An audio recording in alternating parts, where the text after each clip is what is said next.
Mauritania, a country of 4.5 million people, is under growing pressure as it becomes a key transit hub for migrants heading to Europe from the Sahel.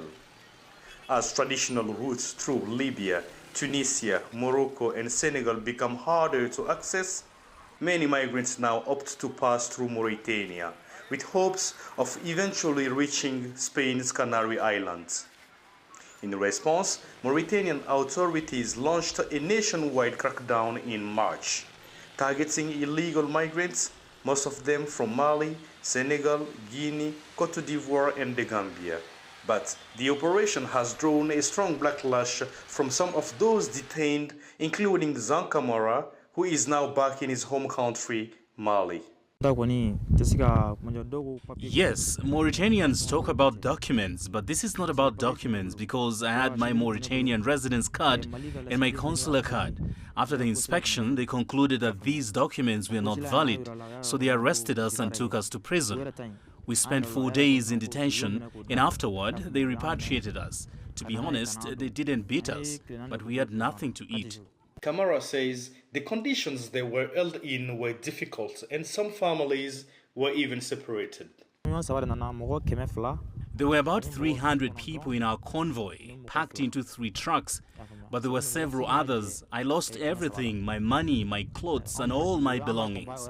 In our convoy, none of us was able to bring anything. The person I was handcuffed with had his wife in the hospital who had just given birth, and he had gone out to pay the hospital bills when they arrested him, and he never saw his wife again. Zan Kamara's father is urging both the Mauritanian and Malian governments to ensure that such mistreatment of migrants is never repeated again. We were really impacted by this mistreatment because he is the eldest and the hope of the family.